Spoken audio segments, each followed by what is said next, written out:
Hello, everyone. Welcome to the very first episode of HYPERDRIVE Hockey on the Game Over Network.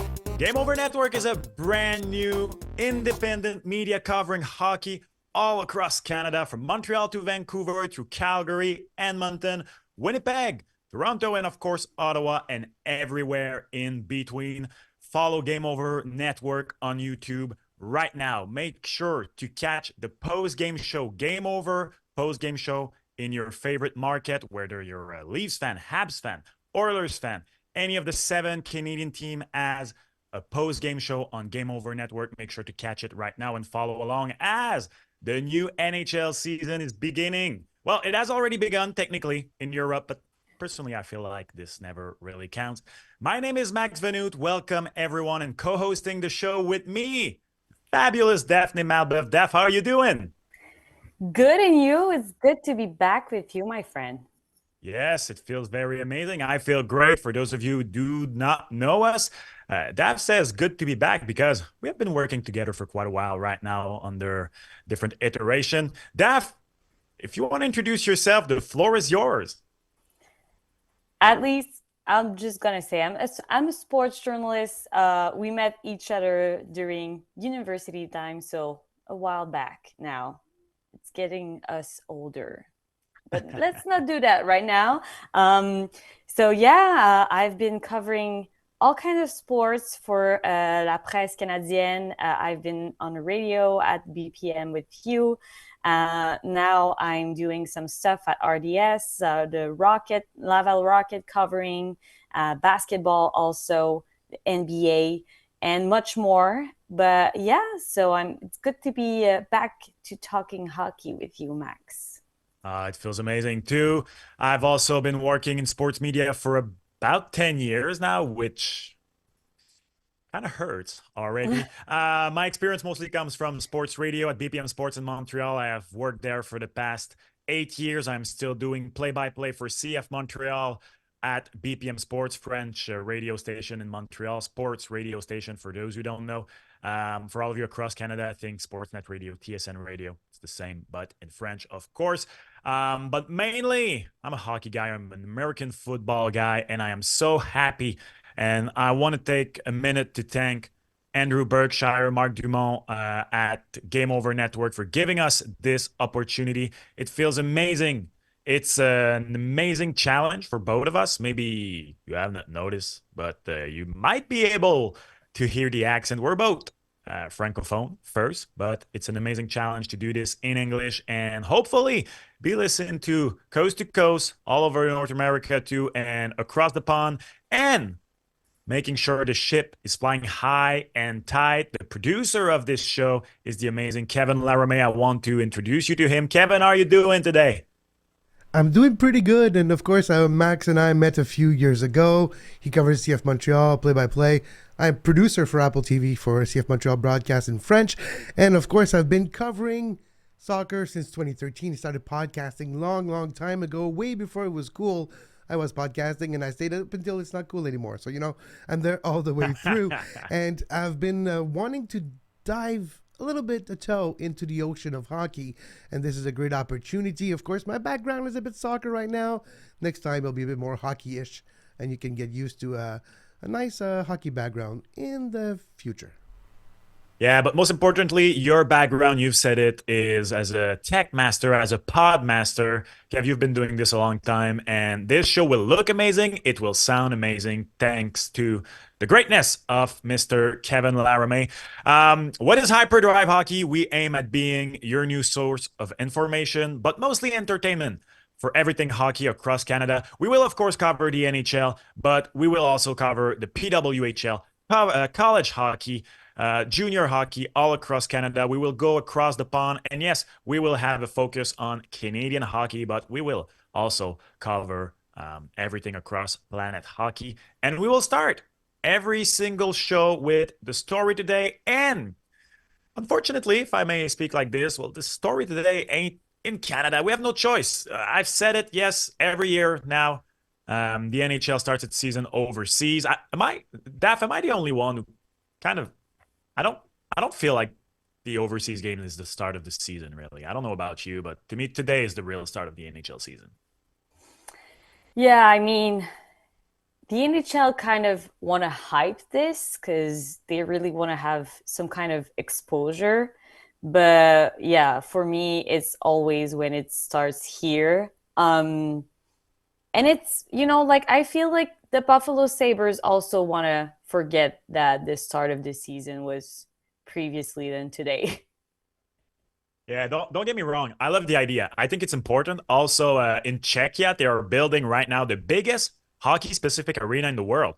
When I saw the news, by the way, I thought Bell Center was the biggest hockey-specific arena in the world. It is not. SKA St. Petersburg is the biggest hockey-specific arena in the world. Czechia is going to build an even bigger one, and it is important for hockey's growth. But because of hockey's calendar's nature, the NFL, it fits. The NFL goes to Europe. They just went for a Vikings Jets game. You can have the team have a bye week when they get back in the middle of the season. NFL's team have a game per week.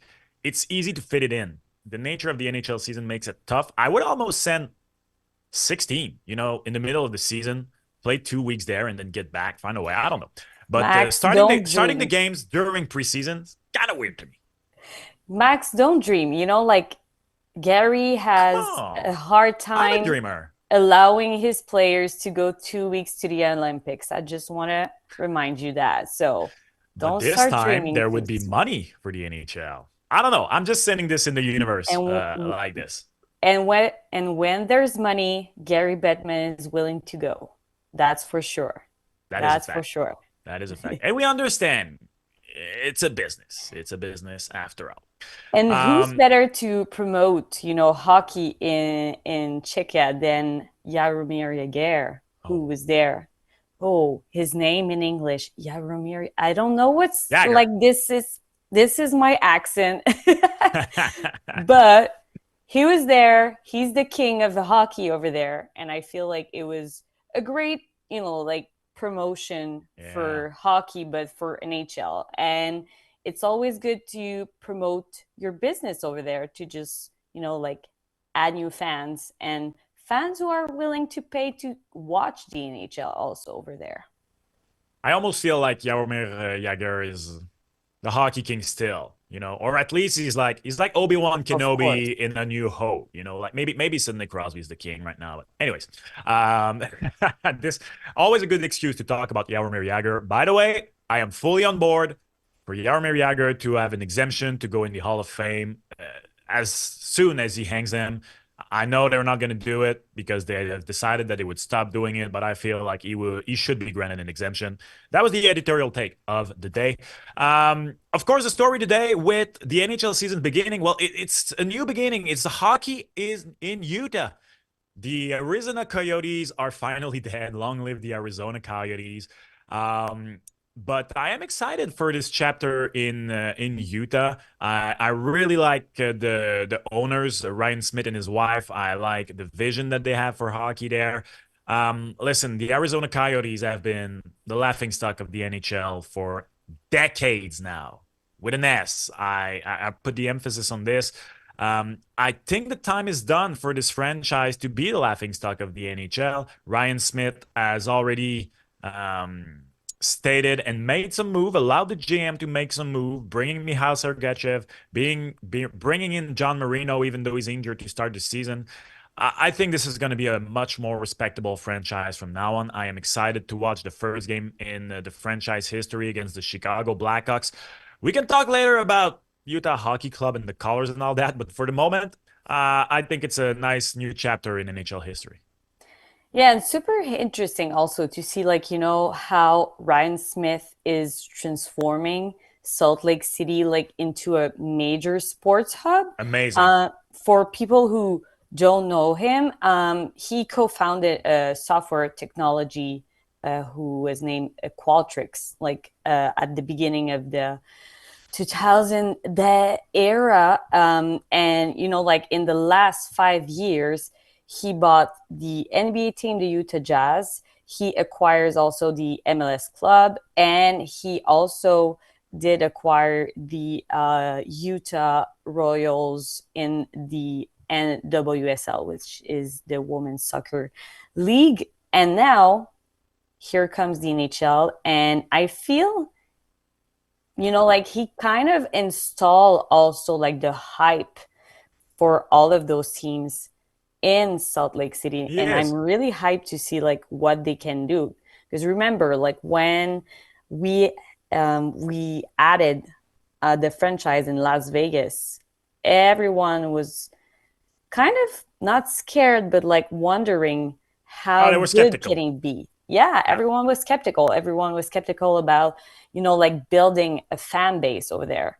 And I know like the shooting at the beginning of the season and how they reacted, how the Golden Knights reacted for the community really brought like back together all the fans out there. And maybe it was like kind of like the little hinge that it needed to get it going.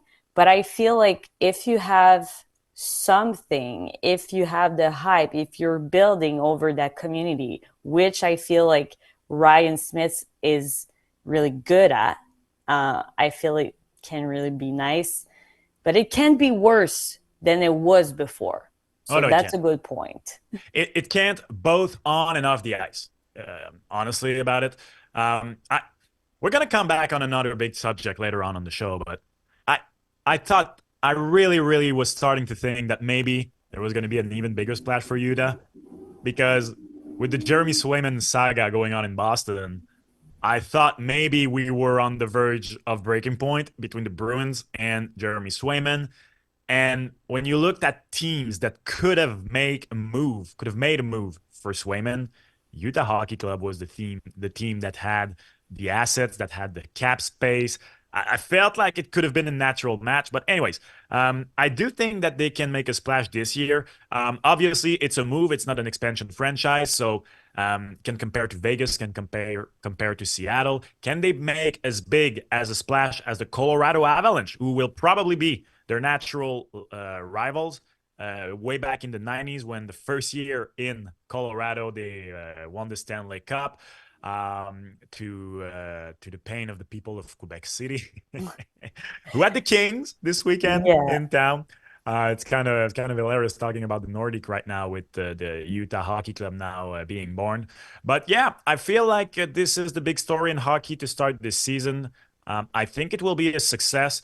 Um, we will make prediction for the NHL this season, but I see big. I see big for Utah this year. How do you like the colors to start off? Going the PDLWHL route, not naming the team right away, generic Utah in front, generic color scheme as far as I'm concerned.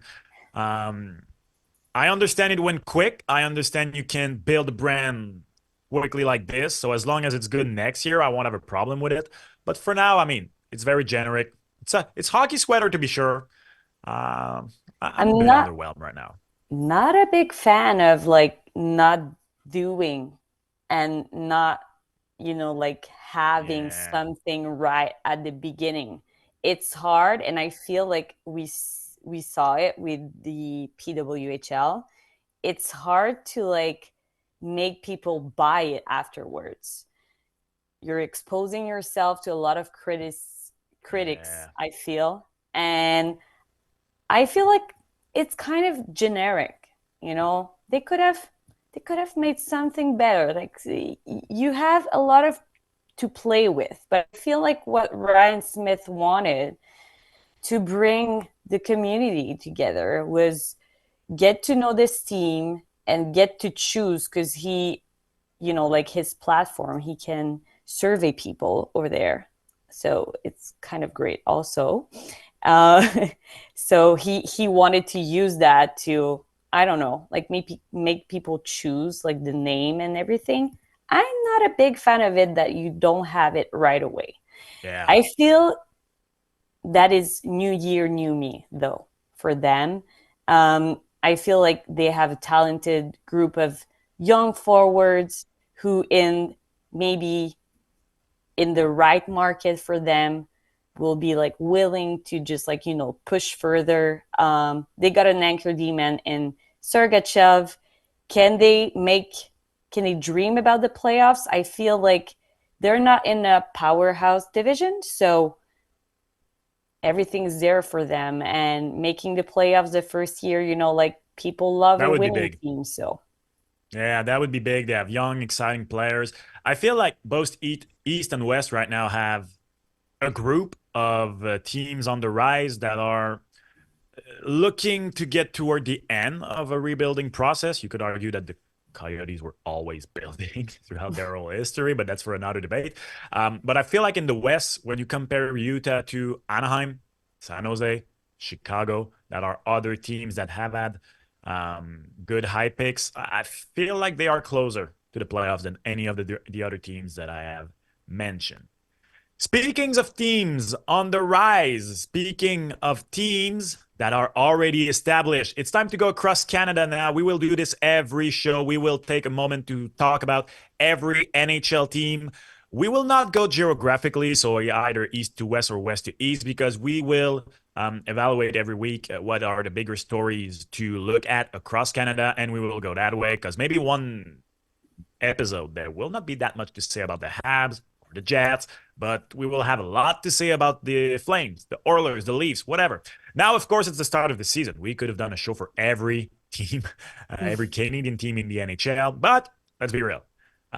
Some teams have higher expectation than the others this year. And of course, we cannot not start with the Oilers. They are the Stanley Cup finalists. It's Stanley Cup or bust again this year for the Oilers, and I will go further than that. Daph. That's one heck of a tongue twister. I feel like the Oilers in the Pacific, it's them and the rest. Because I feel like if you look to me at the top 5 team in the West, 4 of them are in the Central. So in the Pacific, and I mean no disrespect to Canucks fans, we will talk about the Canucks a bit later on. But because of Thatcher Demko's injury to start the season, I am a bit lower on the Canucks than I was last year. Yeah. I do think that they can make the playoff and all that, but Demko's a game changer. We will talk about that later. I do feel like the Oilers, it's not only Stanley Cup or bust. To me, the big question, because we will ask a big question surrounding each team to start the season. To me, about for the Oilers, it's really simple. Can they pull a Panther this year? Can they go from losing the Stanley Cup final to winning the Stanley Cup? History would tell us no, because the last time this had happened before the Panthers was more than a decade prior to that, almost a decade and a half, when the Pittsburgh Penguins did it. But you know what? There had not been back-to-back Stanley Cup champions for more than 20, or for 20 years pretty much still. 97, 98, the Oilers, and then 96, not 96, but 2016, 2017 when the Penguins did it. And then a few years later, the Lightning did it, almost had it repeat. So it is possible for the Oilers. Also, it's the last year before Leon's big new contract comes in. There are some people that will say that it's now or never for the Oilers this year. Yeah, I feel like the window's there, but will they have, the fuel to go like they did last year? There's also like some kind of question hanging around. It's like, do they have enough time to chase away the bitterness? And for me, it's kind of like the biggest question in this case. There's a lot of good teams out there. And, if you saw the preview for the Amazon Prime NHL show, McDavid does have emotions. Yeah, and he does like he want to win the cup. So does he had time to chase away the bitterness? We know he was bitter. He didn't go out there to claim that trophy, to claim that title. Is he going to be able to chase this bitterness before and just like keeping, like the goal ahead? Yeah. For me, it's kind of like the hardest things in this situation. Yeah. I'm not worried a bit about McDavid and Draisaitl. I've never been worried about McDavid and Draisaitl. For the Oilers, it's always been about the supporting cast. And I'm kind of on the fence this year because I like some moves. I don't like some others. Obviously, losing Broberg and Holloway could be big. Broberg had not established himself yet, but did have some good playoffs. There's an argument to be said that in the Stanley Cup Finals, he might have been the second best Oilers defender. They traded Cody Ceci to the Sharks. I love what they did up front. I love Jeff Skinner and Victor Arvidsson, but at the same time, scoring goals has never been the Oilers' problem.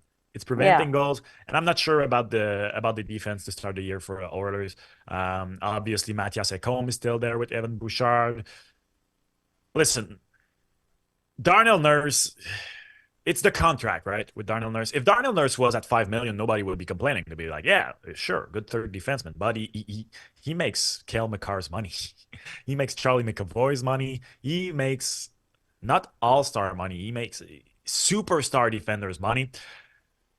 I'm not sure. I've never been the biggest Stuart Skinner's fan, but I did like his postseason. After being benched once, he bounced back in a good way. He just needs to be a guy a bit kind of like Grenfure was back in the 80s that will prevent the last goal to go in.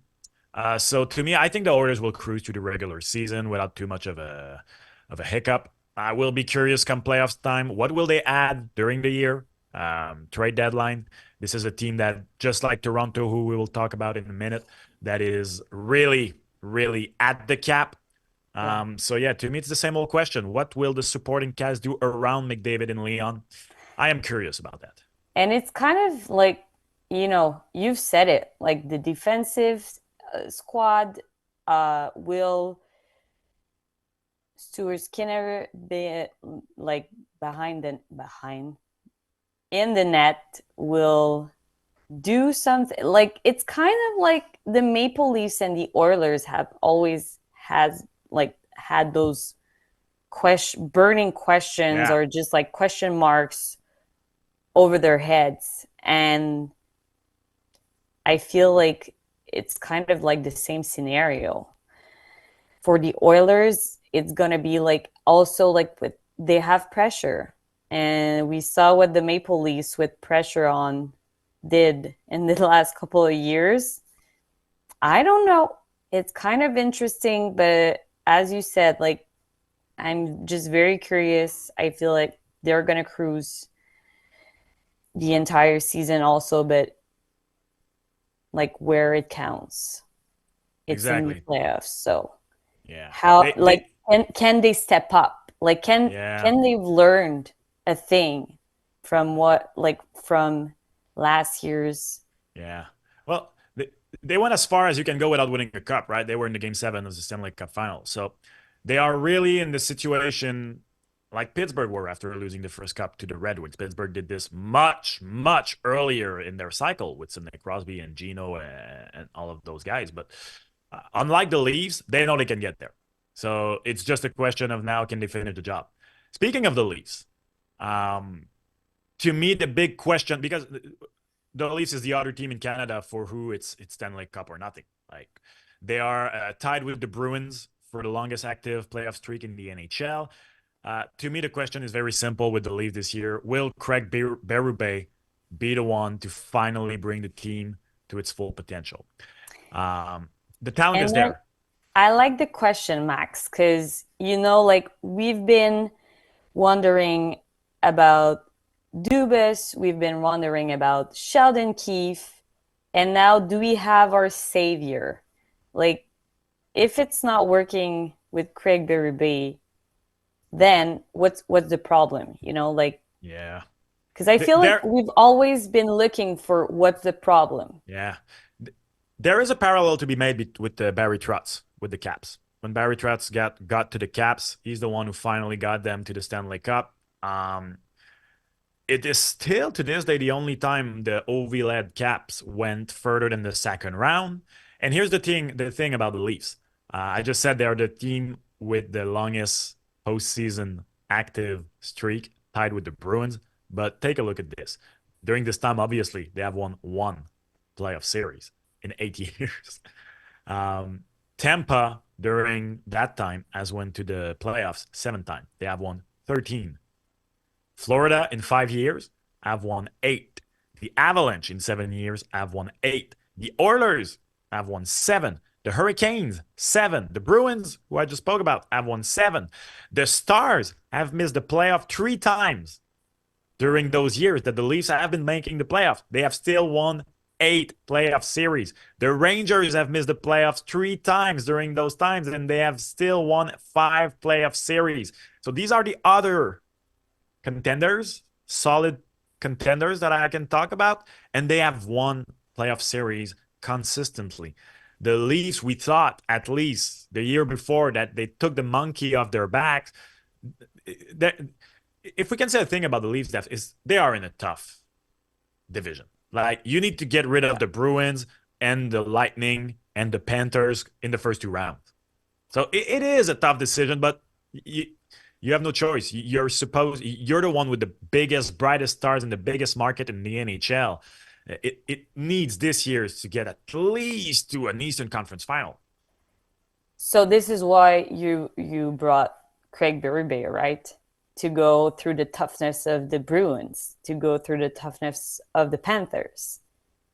I mean, it's a good choice, and it's nice that you did like the parallel with Barry Trotz. Remember what he did before winning finally his Stanley Cup. The summer before the season, he went on and had a talk with Ovi and say to Ovi, look, if you want to win, you need to step up defensively, you need to step up. So he brought him like everything he needed to step up his game to finally win his Stanley Cup. Interesting. Did Craig Berube do that with Austin Matthews, who just became the captain and the leader of this team? It's funny, I thought for a second there you were going to mention Barry Trotz's lap in practice right before winning the cup. I thought this is where you were going. I can't would wait. Love to see Craig Berube do that. Yeah, I don't think anybody can outdo Barry Trotz on that one, though.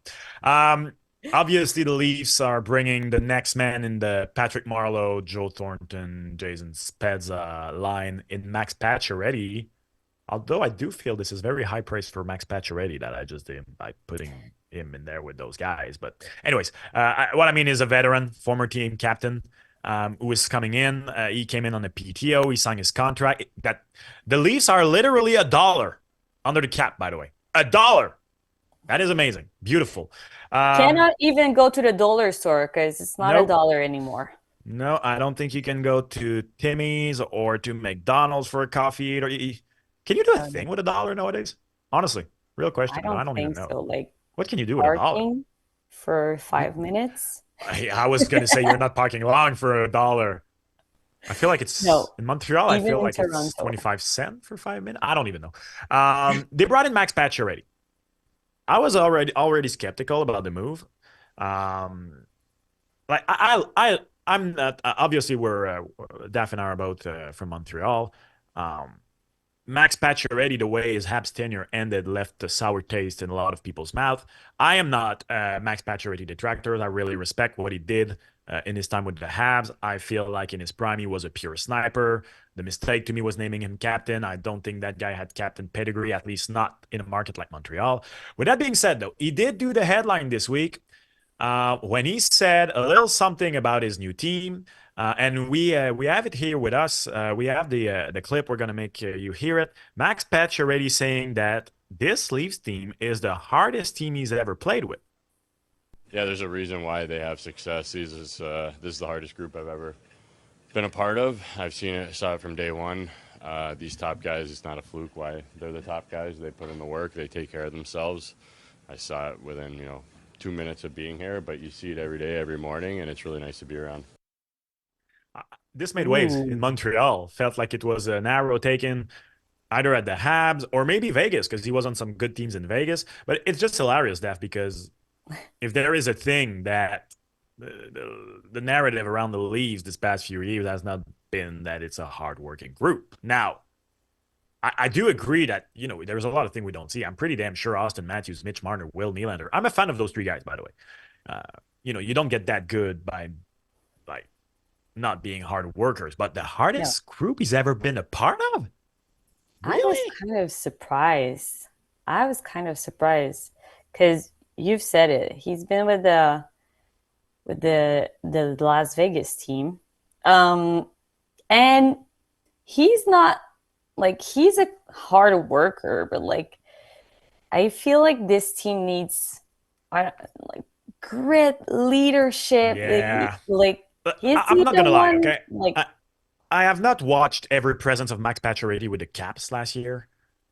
But when Berube was talking about him and what he can bring to the team, big body, bring pucks deep, protect the puck along the board, I was like, that's not what I remember from Max Pacioretty, right? I was kind of surprised too. Like he was like, he's a big guy, he's strong with the puck, hanging on the puck, winning battles on the walls. But I mean, he's 35 and he's trying to, like Yeah. put his career around. So maybe it's like Pacioretty 2.0. Yeah, well, it's gonna be good because Corey Perry's a guy who has. We were talking about the Oilers earlier. Like the actual version of Corey Perry has nothing to do with the guy who scored 50, like what, 15 years ago now. I don't see Pacioretty having that in him. I'm gonna give him the benefit of the doubt. He is a good guy. I think. I wish him the best. I don't know. I was just surprised. I'm not sure. I'm gonna watch him with a lot of interest because that's just not the Pacioretty I remember. But me too. Like I was kind of hearing Berube, and I was like, have we seen this? Like the Are we same talking guy? about the same guy? Yeah, and when he 67? did sign, yeah, when he did sign, I'm like, is this kind of like the right fit? Like, okay. But yeah, you see like 4 preseason games, 2 goals, 5 points. Like maybe he's trying to just like work harder and maybe he will surprise us. But yeah, me too. I was like kind of weird fit. Lots of other I'll tell you. acquisition beyond Pacioretty, of course, Tanev, Oliver Ekman-Larsson. What will it look like in the net? Will Woll step up and be a definitive number one? Anthony Stolarz was probably, I'm going to take off the probably, he was the best second goalie in the NHL last year, behind Sergei Bobrovsky and that amazing Panthers team. All great questions surrounding the Leafs. Just like the Oilers, I don't have an ounce of worry about the Leafs. I will be very surprised if they're not top 2 in the Atlantic this year. Very surprised if they even 3. I will be surprised, and because the Panthers just went through a deep run, 2 actually, and maybe we'll have a bit of rust to start the year. I'm even gonna go as picking the Leafs to win the Atlantic this year. Yeah, I have the same. Like I feel, and maybe it's this year that it's like they're gonna have kind of like a break for like some kind of, I don't know, like, yeah, you've said it, like the Panthers had a long playoff runs.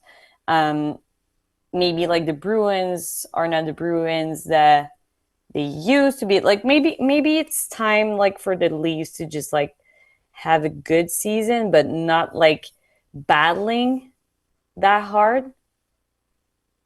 Yeah, I don't know. worst thing that could happen to them would be finishing first and having like either Boston or Tampa finishing second wild card and being like, oh no, not again. Like it would be good for them. Here we go. Actually, you know what? I'm gonna say it here right now. I was gonna say this later, but I think the Ottawa Senators are making the playoff this year. Ooh, was that your bold prediction? No, it's not. So that's why I'm allowing myself to say it here. I think the Ottawa Senators are making the playoff as a second wild card team. And I was going to say the best thing for them would be getting the Senators first round.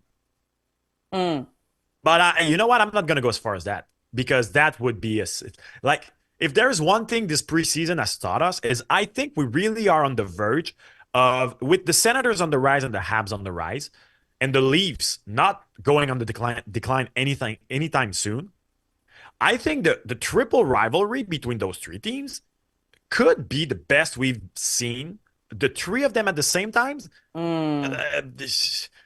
honestly, ever, because the Ottawa Senators are from the 90s. They were really bad at first. Then when they got good, the Leafs were good, but the Habs were bad. Then the Senators and the Habs were both respectable to good when the Leafs were bad. Now the Leafs have been good while the Habs and Senators have been bad. Habs were decent for the end of the Carey Price era. So the 3 of them at the same time being at least decent has not happened. And I'm not going to say it's happening right now. We're going to wait and see for the Habs and the Sens. I mean, we're talking about teams that, in the Senators' case, have not made the playoffs since 2017. And the Habs just finished bottom in the division again last year. But there's at least, I did not expect this hatred from all those teams in preseason. That was amazing. I mean, amazing. I'm not going to say amazing. That was something. That was quite something. Yeah. And like everyone's excited for this rivalry, I feel. Oh, with good reason. Let's go back west where the Winnipeg Jets made the playoffs last year and had an amazing year from Connor Hellebuyck. I was so happy for Connor Hellebuyck to bounce back, only again to be vanquished in the playoffs. And it's interesting, Daph, because the Jets had such an amazing year last year. You know, fighting with Dallas and Colorado for the title of the Central Division till the very end. I don't think anybody outside of Winnipeg saw that coming. And yet, to me, the question surrounding this team is this a case of they will go as far as Connor Hellebuyck will take them? Or are they a legit contender? Because when you look at that lineup, to me, there is a parallel to be made between the Jets right now and the Habs of Carey Price prime, where you look at the team. They had good pieces. They had a Norris and PK Subban. They had a perennial 30-goal scorer in Max Pacioretty. So the Winnipeg Jets have their Vezina caliber goalie. They have Kyle Connor, a perennial 30 to 40-goal scorer. They have Mark Scheifele, which is not like a top 10 center in the league, but is a legit first-line center. They have Josh Morrissey on defense. But the depth of that team, I mean, they have Vladislav Namestnikov on the top six. Cole Perfetti is going to have to bounce back. Cole Perfetti last year, the first 41st game, looked like a breakout year. 29 points in the first 41st game of the year, and then only 9 points in 30 to end the season. There are a lot of question marks surrounding the Jets. I really would have liked it if they had found a way to keep players like Toffoli and Monahan, who they had acquired last year. They did not. This team does have a good system, a very good system. But are they more than just, we will go as far as Connor Hellebuyck take us? That is a big question for me. And it's interesting because, like, when we were talking about the Oilers or the Maple Leafs, like, the one of the big question marks is their goaltending. And you're winning with good goaltending. And I feel like the Jets have surfed this wave under Connor Hellebuyck for a long time. Are they going to peak somewhere else? Are they going to click somewhere else? Yeah. This is where we'll see, like, if, but I feel like you're right with this one. Like, Connor Hellebuyck has a great part of the Jets' success in the last few years. But he has this reputation in the playoffs that did not help last year. And to me, it was so weird when he said he felt like he played his best hockey. I was like, oh, damn. I don't agree with that. Like, I love Connor Hellebuyck, but he was not good enough in the playoffs. And then he comes out at the end of the series saying, like, you guys going to think this is weird, but I felt I was playing my best hockey. Yeah, that is weird, Connor. That is weird. And as you cannot have just like forwards scoring, you cannot just have a good goalie. Exactly. But they have a great defense. Like, at least it's not the sexiest names, but the system in place worked last year. As I said, Cole Perfetti for me is the type of player that could, have a big impact on whether this team is as good as it was last year or not. Yeah. Trading Roger McGroarty, there was kind of a feeling with Scheifele and Hellebuyck's contract that finally this team would find a way to bring in more player to want to be in Winnipeg. Then Roger McGroarty goes like, no, I'm not playing there, which, I mean, we could go in depth on this, but I do think it's weird because to me that's not an A-plus prospect who kind of deserves to do this, if I can speak that way. Yeah. I still think the Jets are in the playoffs this year. Yeah. But I don't feel that they're going to have the season that they had last year. Yeah, I agree. Speaking of teams that I do not think will have as good of a season, and I kind of feel bad for it because I want to be wrong on this. I'm going to be honest with you. I want to be wrong on this. The Canucks. Are they taking another step forward or are they taking a step back? And the problem is, with Thatcher Demko's injury, we might not have the real answer because that is huge.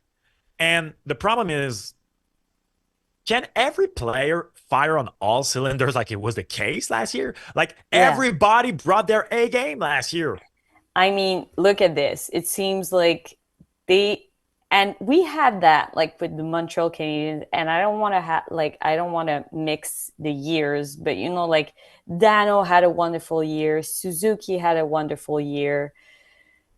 I don't remember the like specifically, but we had that with the Montreal Canadiens, and so like the Canucks last year, a lot of players had career years, and it says like in the name, like career years. Can they, you know, like replicate that? Let's see, like GT Miller, 103 points, Brock Besser, 40 goals, Quinn Hughes, 92 points, Ronix, 48 points. Like I don't see, Yeah. unfortunately, but I don't see like this going on for another year, or not like this big. But can they count on Elias Pettersson? Like, can he have another good year? Because like he wasn't kind of like his best self last year. Can he have like a good year? I don't know. Last season they finished like first in the Pacific. Like it was a 26 points improvement for this from the season before previously. Yeah. I don't feel like they're gonna have this kind of year, but they're gonna have a good, like they cannot go like from the top to nothing, right? But you said Yeah. it, like the kind of like the thing that we don't have right now is a healthy goalie in Thatcher Demko. And we saw like previously what was for them like kind of like a nightmare, just like not having a good goalie. It didn't do great. So like Yeah. how healthy can Thatcher Demko be? Gonna be kind of like the missing piece of the puzzle right there. Yeah, because I'm not worried for JD Miller. I'm not worried for Quinn Hughes. I love Elias Peterson. He can go hot and cold. I don't know about Brock Bez. You know, it's the rest. It's the rest Yeah. surrounding these three guys. It's going to be very interesting. The good thing for me for the Canucks is I think that in both conferences this year, it will be a 5-3 teams making the playoffs. I think in the East, you will have 5 teams from the Atlantics and only Yeah. 3 from the Metropolitan. And I see the same thing in the West. I think 5 teams from the Central will make the playoffs and only 3 from the Pacific Division. The good thing for the Canucks is that I kind of feel like only 4 teams are battling for these spots, and actually 3 are battling for the last 2 because I don't see how the Oilers miss the playoffs. So I think Vegas, Vancouver, and the LA Kings are fighting for the other 2 spots. The LA Kings just lost Drew Doughty. There are so many questions surrounding Vegas this year. It's amazing. I did not like some of their moves, letting go Marchessault. Yeah. So yeah, I think the Canucks will be good to make the playoffs. Yeah, me too. I'm just I curious see about the them. health of Thatcher Demko. It's a big cloud. It's a Yeah. huge cloud. Yeah. Huge cloud. Let's get back east. Let's talk about the Ottawa Senators. I said it earlier. I do think the Ottawa Senators have it in them to make the playoff this year. I am one who loves Linus Ullmark's acquisition. A lot of people are skeptical. Full disclaimer for the people who do not know me, I am an ex-goalie. You will hear me talk about goalies a lot. Goalies are people too. I'm all about the trade of paying goalies. I'm a goalie guy. And I am not one who believes that Jeremy Swayman and the Boston Bruins and the Linus Ullmark, sorry, are the product of the Boston Bruins system. Maybe a little bit, but I believe that the Boston Bruins defense is particularly good because of the goalies. Now, will Linus Ullmark be Vizina caliber? I don't know. Like the Ottawa Senators defense has been a mess, but they went from having the worst goaltending in the year last year to him. I think this will be great. And if for the Leafs, the big question was, is this finally the year they win more than one series? For the Senators, it's very simple too. Is it finally the year that the playoff draft ends? Because when I had not realized this, but the 3 teams with the longest active playoff draft, in the league are all in the Atlantic: Buffalo, Detroit, and Ottawa. So Buffalo at 13 season and counting, Detroit at 8, and Ottawa at 7. If this is not the year for Ottawa, I do think maybe they will have to consider at least one drastic change, something. I don't know. I want to bring you something because you're a goalie guy, right? Very interesting. Over the last 5 seasons, so like since the Craig Anderson era, 12 goaltenders have combined to allow the Wow. 7th most goals in the league for the Ottawa Yeah. Senators. So can they acquire legitimate goalie in Linus Ullmark?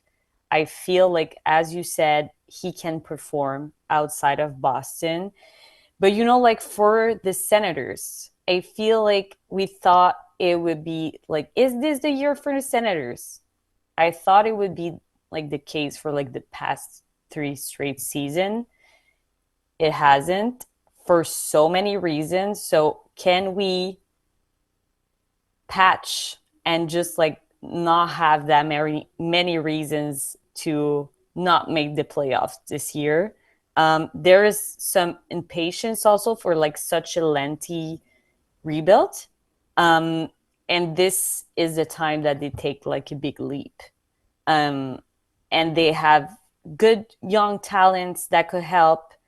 Can Josh Norris, like get back on track after 2 years ending injuries?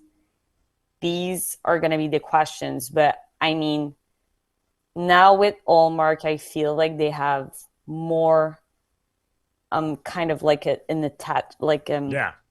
une base solide, A solid base. a solid base. To rely on. There A you go. rock. A rock Yeah, to a rock rely to on. rely You know, on. I Oh, don't have the that's stat good. in front of my eyes, but the Ottawa Senators last year, if I remember correctly, were the team that gave the most goals on the first 2 shots of the game.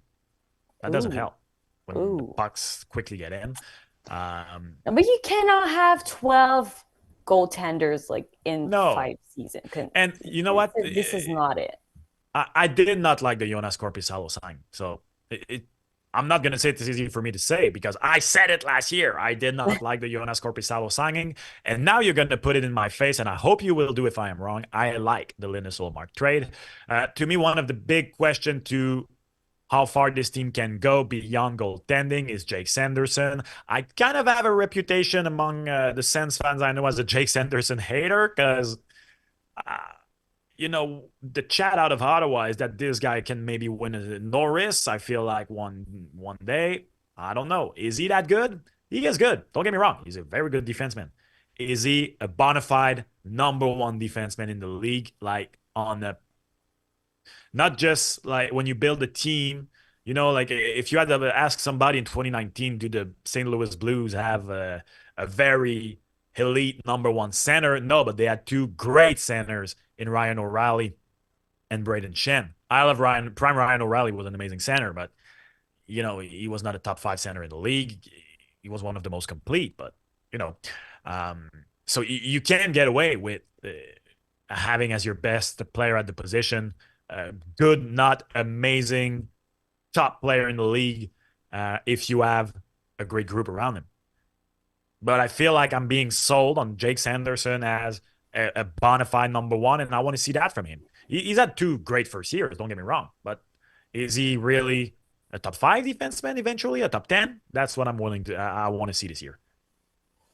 Kind of like what we're asking from the Montreal Canadiens. Like, can they have like progress among players who we are wishing that they're progressing? And this takes us to Montreal. Can individual progress be rewarded with a significant rise in the standings? For those of you who don't know, being in the mix has been the PR buzzword for the Montreal Canadiens so far this preseason. Obviously, a tile fell on the head of the Montreal Canadiens when they lost Patrick Laine for at least 2 to 3 months. The big acquisition from the offseason. It was already a gamble because, of course, Patrick Laine has not played more than 50 games in the season in a while. At the very least, until last year, he was still producing at his great rhythm. He was close to a point per game the 2 previous seasons in Columbus in 50-ish game, but still. And last year, in the mere 18 games that he played, that was not Patrick Laine. That was the ghost of Patrick Laine. So all this to say that it was already a gamble. Now that gamble will not be rewarded or maybe rewarded until the end of December, January. And the fall of Patrick Laine reminds everybody how thin it is up front for the Montreal Canadiens. So that's why, to me, because I can see a scenario, Daph, where the Habs are at the bottom of the Atlantic again, and it's not a nightmare. What I mean by this is the Atlantic is so strong. You have 4 teams that, to me, make the playoffs: Boston, Florida, Tampa, and Toronto. And then you have the rest of the team that are trying to be on the rise, and all of them are pushing at the same time. If you have individual progress from key players like Slavkovsky, if you have a good year from Kirby Dach, if you have young defensemen taking step, if Lane Hudson shows that he's everything that he has been advertised as, if all of that happens, it can happen without making more than 80, 81 points. But will it? That is the question for me. Yeah, like what Martin St. Louis said in an individual interview yesterday, it was interesting. It's like unfortunately, we're kind of used to lose important players. Kirby Dach last year, Cole Caulfield the year before. So it's kind of, like, yes, we're kind of shaken over this one, but not that much. And we're just going to like keep going through. I feel like they had a lot of expectations from a player like Slavkovsky. And they have more experience. They have more experience. Now, can they prove that they're not going to make the same rookie mistake? I mean, like losing an advance late in a game. These are kind of like what I'm looking for. I feel like we need to just like look at the progression. Like, are they going to have learned something from the years before or just like last year? This is what I want to see. I know that people maybe had a lot of faith in the coming of Patrick Laine, which I understand. But for me, like, and Martin St. Louis just said it over and over, like, this is all about the process. So for me, like, the thing to look in the process right now is, how do we progress now? How do we not make the same mistakes? And the thing is, I'm not one to overanalyze preseason results because it's preseason. It's more about what it looks like than the results of the game. But the thing is, the Habs look disorganized to me in the preseason. They did not look ready for the start of this. They looked what like was that? They looked like me on the first day of school when I was a kid, joking around, trying to make everybody laugh. It looks like fun. I did not laugh. I'm gonna wait, but I don't know. I really don't know. You're starting back to back against Toronto and Boston. Okay, I don't know what are the plans for the Bruins for Jeremy Swayman since he missed the camp. Are they gonna bring him in already? Are they gonna have him have it? I don't know. But even without Jeremy Swayman, the Boston Bruins are a better team than the Montreal Canadiens. You're starting back to back against the Leafs and the Bruins, and you don't look ready. That's worrisome. And of course, they're gonna beat Toronto game 1, like just to make me look like a fool. Just to make me look like a fool. Do you have a score? No, I'm not going there. No, they're not that good. It feels like the first game of the season between the Habs and the Leafs are always close game. But it's like, like it's the focus is on this one. Yeah. It's what you're making like the few games afterwards. Didn't Newhook score 2 goals in the opener against the Leafs last year? I feel like he scored 2 goals. I had like 2 friends taking a bet over his goal total on that game because he started on fire. But I'm going to have to check that out. But he scored quite a few goals early to start the season. Anyways, can't wait to see what comes ahead for the Habs this year. And we're finishing up west, back in Alberta, where it all started for us with the Calgary Flames. I don't know. The Flames have not officially entered full rebuild mode. I don't see how. the famous reset. I just don't like. Unfortunately, Jonathan Huberdeau is the worst contract in the league right now to me.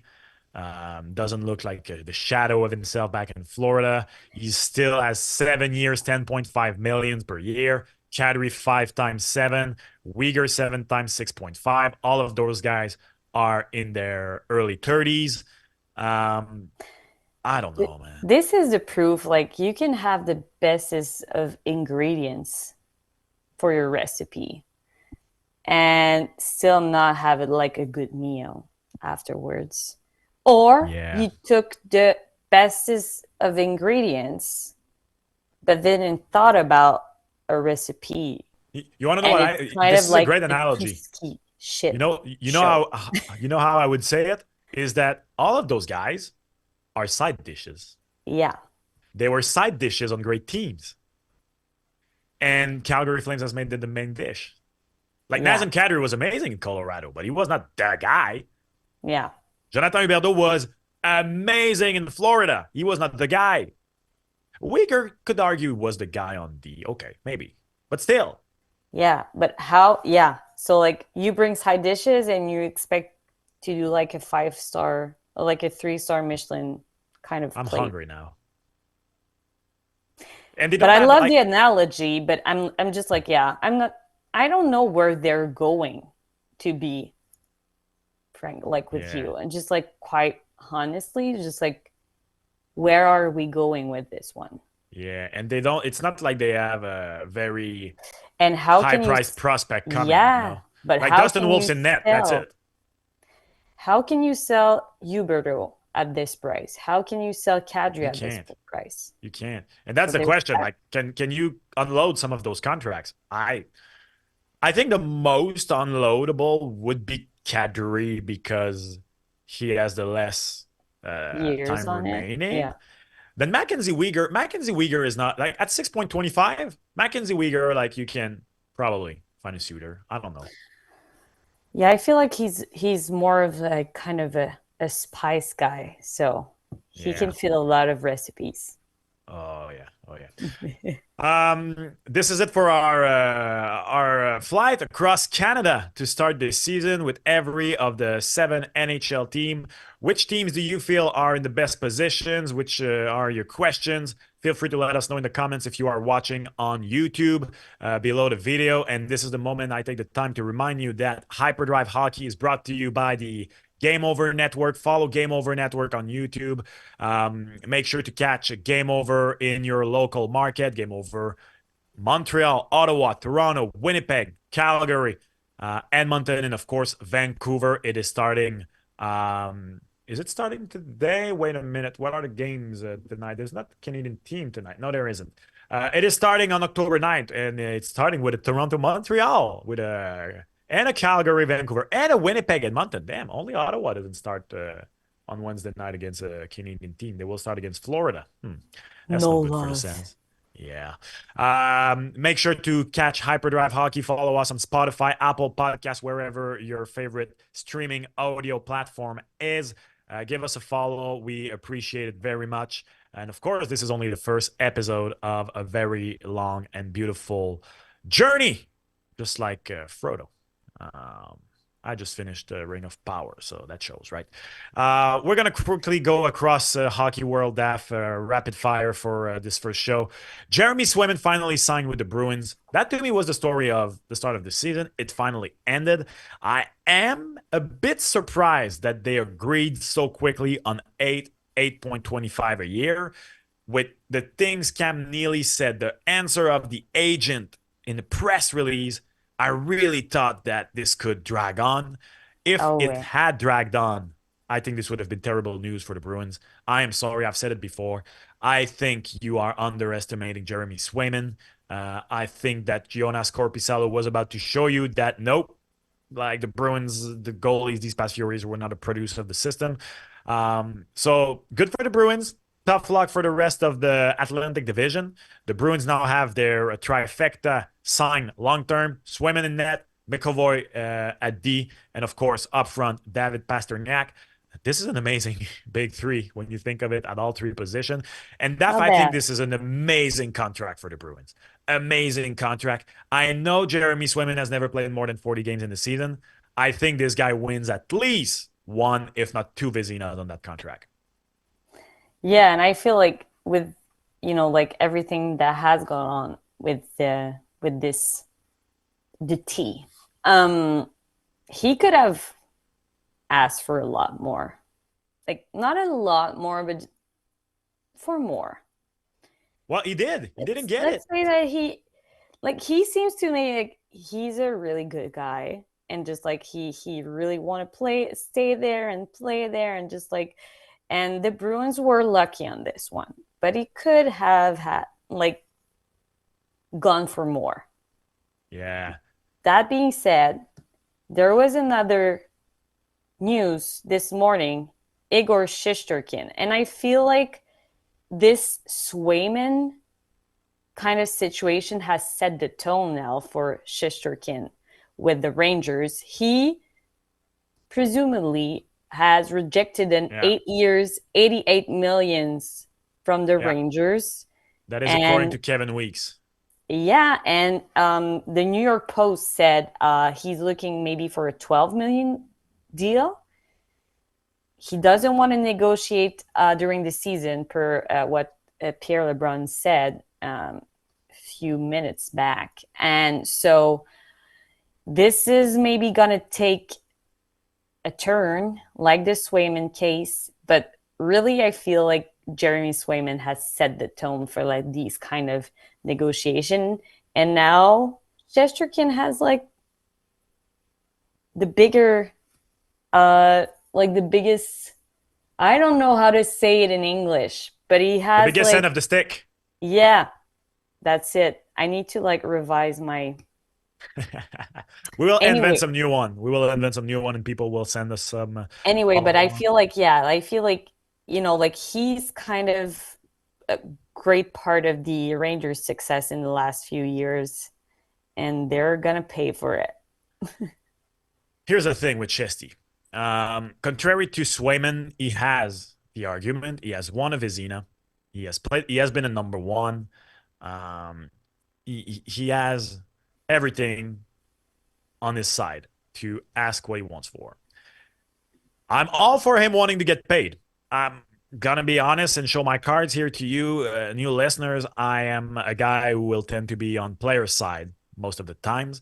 I have no problems with it. Yes, they are paid a crazy amount of money to play a sport, sure, but the owners are making a crazy amount of money. So you know what? I don't have a problem with a guy of Shesterkin's pedigree thinking he is worth X and wanting X. And I've just said I'm a goalie guy. With that being said, Igor, you're crazy, my man. 11 million? 11 million? 11 million? I feel like this is a fair price. I really feel like this is a fair price. I feel like 888 would have been like Carey Price and Sergei Bobrovsky have both been in a way the worst news for the goalie market and then the best news for goalie market. Because unfortunately for Carey, after he signed that contract, injuries instantly came in. He signed the contract the summer after missing almost a full year, after winning every award in 2015. But the 9 or 10 games that he played in 15-16, like he was gonna do an encore. Like go check his stats. It was only 10 games, but he had even better stats than the MVP year he had prior to that. The Habs were, if I remember correctly, 801 or 901 with him in the net, and they fell to the bottom of the standing when he got injured. So he had all the arguments on his side. He was amazing, but unfortunately, that injury was the start of it for Carey Price. He was never the same goalie again until, probably knowing this was the end for him with what we know now, he found vintage Carey in the playoff, almost literally, because I think this word is overused, but carried the team on his back to the Stanley Cup final until going like, yeah, okay, Tampa Bay is too much for us, guys. Like, there's only so much I can do. So he was bad news because on that 10.5 contract, except for that playoff run, he did not deliver to it. But he became the first player in salary cap era of 10 million or more to get to the Cup. because when Taze and Kane signed those contracts, it was after all the Chicago Stanley Cup. Same thing for Andrei Kopitar. And then Sergei Bobrovsky signs his $10 million contract. Has a tough start in Florida, but the past 2 years, vintage Bob could have won the Conn Smythe this year. 2 Stanley Cups finals, nominated to the Vezina. So now they brought back the argument that you should pay for a goalie, in my opinion. Or not for too long, at least. But 8 years, I mean, it's fair. 11 million. I feel like this is fair. It's more than fair. like this is fair. He should have taken the 11 millions, honestly. Is this a case where he just, like want to have the last words? I don't know. Let me ask you a question. Now that we know that Swayman is at 8.25, if you're a team, do you take Jeremy Swayman at 8.25 or Shesterkin at 12? I'm all in with Swayman. I think they're the same caliber of goalies. The only difference is that Swayman has not proven it yet, and I'm gonna roll the dice for close to $4 million a year. I'm gonna roll the dice on Swayman. I think he's just as good a goalie as Shesterkin. That's why I said he could have asked for a lot more. Yeah, but I think he really wanted to be over. Yeah, that's too much. Goalie news to start the year. I am loving it. Let us know what is the biggest story you are following along in the NHL to start the season. Before we play a little game to close this show, Daph, let's bring back Kev in the conversation now, because you talked about bold prediction earlier on in the show, and we're going to keep this next 5 minutes, and we're going to bring it back at the end of the year, and maybe one of us will be able to brag, maybe none of us will be able to brag. Daph, what is your Stanley Cup prediction? Stanley Cup final for 2025. Who are the teams that are going to play against each other? I'm going to put the Oilers. Oh. Because I feel like they're going to go through. And a little bold prediction over there, the Leafs. No way. The Leafs. Let's go. Who wins? The Oilers. Oiler wins over the Leafs. That would be beautiful. That would be a beautiful first year for But my podcast. second one is a bold prediction. We're going to wait for the ball. We're going to go to Kev to ask him what he thinks the Stanley Cup final will be. Oh, I have to think quickly because I had the exact same thing Daphne said. You can. For real? There's no problem with it. I was thinking the Oilers are going to make it there because I'm a stats guy. I'm a business guy, betting guy yes, time to time. So I'm looking at, okay, it makes sense. The odds are there for the Oilers to make it back. A full season, full training camp with Knobloch as the coach. I'm like, okay, this makes sense. And Craig Berube, who better to whip up a team into shape, almost literally with a whip, than Craig Berube. And I'm like, this could make sense. I can see him looking at Austin Matthews, whipping him into like leadership, because I'm still not convinced he has leadership in him. At least he has a very soft mustache. You need a big, strong mustache to have leadership. So I think that's going to be better. No disrespect to Austin Style here. Please, Kevin. A little disrespect here. But, I think it's going to be the Oilers and the Leafs. And I also think, mathematically speaking, that it makes sense for the Oilers to win. But I'm going to switch it up from Daphne here. And for the first time since 1967, the Toronto Maple Leafs will win the Stanley Cup. No way. No, we need a clip of that. We need to clip that. I would like to thank Kev for making sure that the Toronto market is on our side this year. Also, you talk about duos, right? We're talking about things that make sense. Milk is the sponsor on their jersey, and Oreos on the helmet. Just for that reason alone, I think they're going to win the Stanley Cup. Kev, I know you're a big soccer guy, and Daph, you probably know I freaking hate sponsorships on jerseys. With that being said, Oreo and milk, I was like, if you're going to have sponsorship, do it. Like, bravo to Maple Leaf Sports and Entertainment for those two deals, that is. Plus, the colors fit. The colors fits an Oreo. Yeah. It's amazing. It's amazing. Guys, I got to be honest with you. I have never felt as strongly as this year's that there is a possibility of an all-Canadian Stanley Cup final. I really believe it. Ooh. I think it's a possibility. I have had the Oilers as Stanley Cup winners for 3 years in a row now. and I am not budging not this year. No, they have never been so close. I am sticking with the Oilers. But despite the fact that I do think we could have a Stanley Cup final between the Leafs and the Oilers. Last year I was that close to my Stanley Cup final prediction. And I'm going with it again. The Rangers are going to lose to the Oilers in the Stanley Cup final. You're going to call it the Mark Messier final, call it the Wayne Gretzky final all you want. The Oilers are ending the Canadian team lack of success in the Stanley Cup final this year. It's my 4th year in a row calling it. I can't quit now. I am doomed to call the Oilers for the Cup for the next, as long as they don't win it. Oh, you're about to be right one of these years if you continue. Exactly. I was this close last year. And you know, as much as we call this segment bold predictions, I have to say, we all have Oilers in the final. We're not that bold, so I'm going to add a little bit of dust to our bold prediction here. I now want the bold prediction, Kevin. Go ahead. Okay.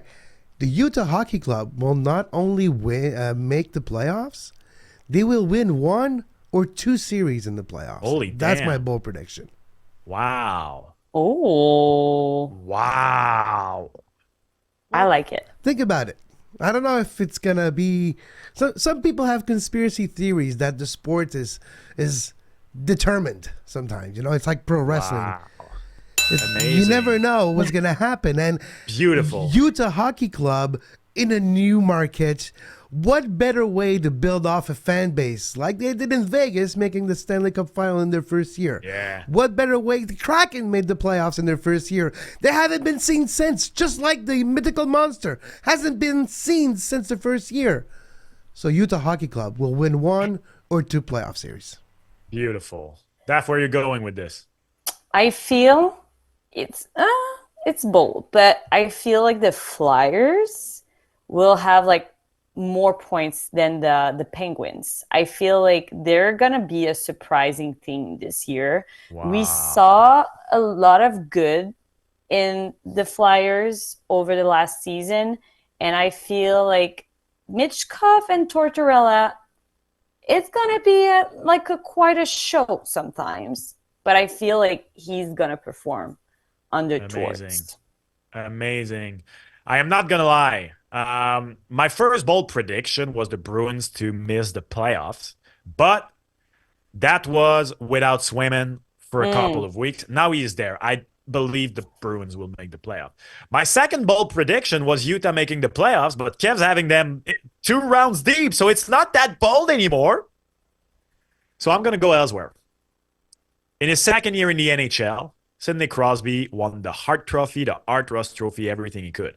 In his second year in the NHL, Connor McDavid won the Hart Trophy, the Art Ross Trophy, everything that he could. In his second year in the NHL, Connor Bedard will not do just as good as these guys. He will not, because Connor McDavid's still there. It's like, I'm sorry for Connor Bedard, but Connor McDavid's still there. He will finish top 3 in points in the NHL this year. I feel like the Blackhawks.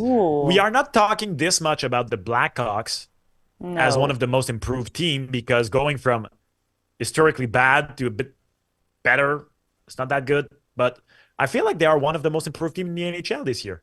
Maybe behind the Nashville Predators. Like they're going to be a good team.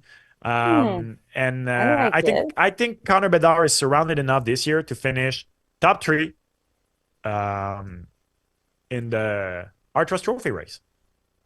I like it.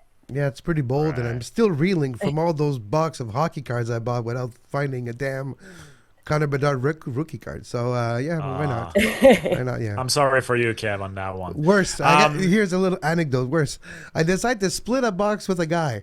We're like, okay, you take these packs, I take these packs. No. He comes running to me like, I got it, which means that you won't. And I'm like, what do you want? Like a slap? What's the whole point? Why are you gloating to me that you got the rookie card right in front of my face? That's the closest I got. Closest I got to a Connor Bedard rookie card. Oh, wow. Beautiful. Yeah, I'm not a big card guy, but yeah. Yeah, never split anything with anyone. Like, don't touch my fries. Exactly. Before ending the show, every week, every episode, actually, we're setting a mailbox. The mailbox will be called. We will ask you mainly on social media to send us message to me and Daph. Obviously, Daph and Max DM. We want you to slide in our DM. We will for now we will put a question on X every week, but we will send a mailbox where you can send a DM every time you want, asking question, bringing in hot take, anything you want. Obviously, we will not do it today because it's the first show. We wanted to let you know that you can reach to us on social media. Know that from now on, everybody talking hockey with any of us on social media can end up in the DM section. So yeah, feel free to add us at Max Vanut, at Daphne Malbeuf on X. I'm Vanilicious on Instagram. Are you Daph Malbeuf on Instagram too, Daph? Yeah, definitely my biff. Basic. I love it. I like Maxalicious. And for the and for the next episode, we will bring you a email address you can send. But know that we will have a DM segment. And to close every show, we will play a little game to lighten the mood a little bit, because we probably will not be as friendly every episode as we are today. Everything is beautiful. It's the start of the season. But surely one episode, Daph will insult my favorite player of all time, Marc-Andre Fleury, and temper will be at an all-time high.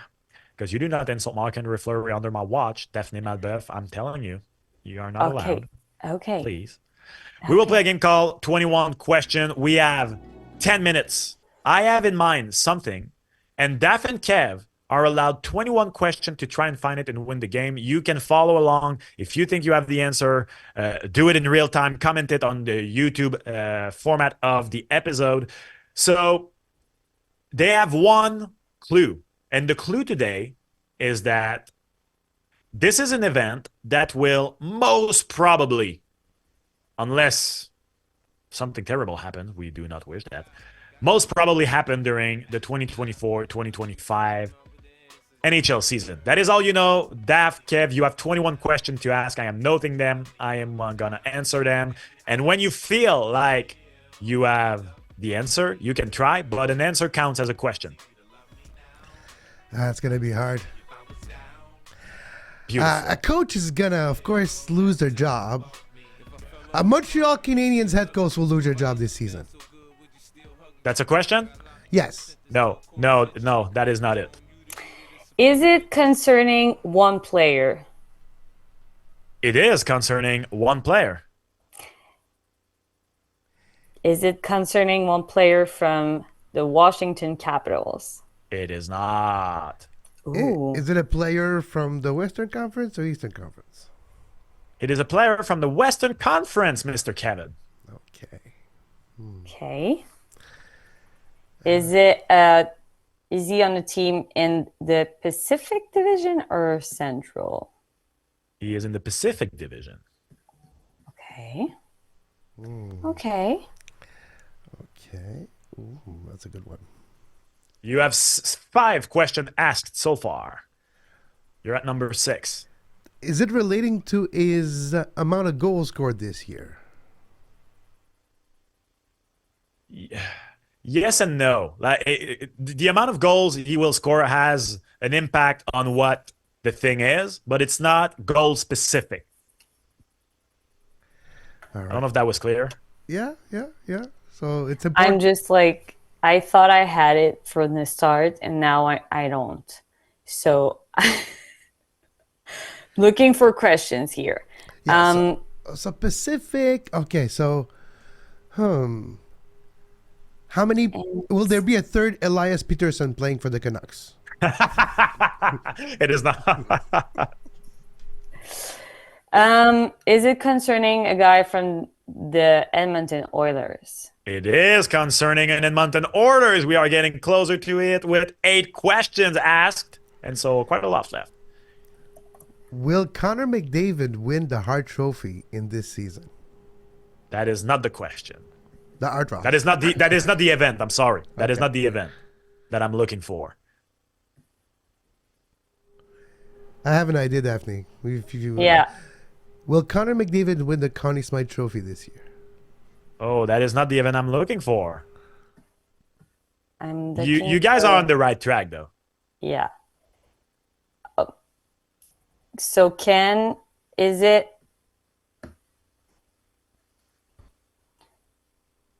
Connor McDavid, or is he going to be the one winning the Maurice Rocket Richard Trophy? That is not what I am looking for. Okay, so we got the right player, I think, Daphne. So we're just gonna narrow it down a little bit. Well, we're getting close. We said the Hart, we said the Artros, we said the Rocket. You guys have 10 questions left, so let me give you a clue. Okay. As of right now, you are looking at something too specific to the season Okay. and not the player himself. Oh. Will Connor no. McDavid have over 150 points this year? That is not the event I'm looking for. Oh, an event, yeah. I gotta think about an event. Okay. I'm looking at what event you're looking for. That is not the milestone I am looking for. Okay, That is a big clue. Is that the, narrows down. is the milestone you're looking for concerning goals? Yes, but not only goals. Goals are a part of it. Okay. You have 8 questions left. I think he's getting close. Will Connor McDavid reach 1,000 points in the NHL this year? Bravo, Kevin Laramie! With only 18 to go. 18 points to go for Connor McDavid. It would take a disaster for him not to reach the 1,000 points mark in only his 10th season. To give you an idea, Alex Ovechkin and Sidney Crosby, the two generational player of the generation before, who did not choke, who fulfilled everything that was established on them at the start of their career, did it in their 12th year. And yes, Ovi and Sid had lockouts and all of that, but Connor McDavid had shortened seasons because of COVID. And he's, unless disaster strikes, and we do not wish that on him, Connor McDavid, with a pace of 1.74 points per game for the past 4 years, could do it with as little as 8 to 10 games. This is really something to look for in the first month of the NHL season. Honestly, I did not thought I would see this because I did not see hockey in the 80s. I was born in 1991. And so for me, for a very long time, the idea of such amazing offensive stats were just something of days gone long by. But Connor McDavid has brought it back to the NHL. The NHL has more goals scored than it had early in the 2000s again. And it's absolutely beautiful to see, I think, personally. I think it's amazing. You mean, this guy is crazy. I mean, the NHL just got to a whole new level, and we're here for it and excited for it. Yeah. Meanwhile, I'm in my corner waiting for goalies again to be the stars of the league. I grew up on Dominique Hachek, Patrick Roy, and Martin Brodeur. I want good goalies back. I'm tired of seeing 5-4 games. Give me a beautiful 1-0 Habs Rangers Lundqvist versus Price in 2015 any day of the week.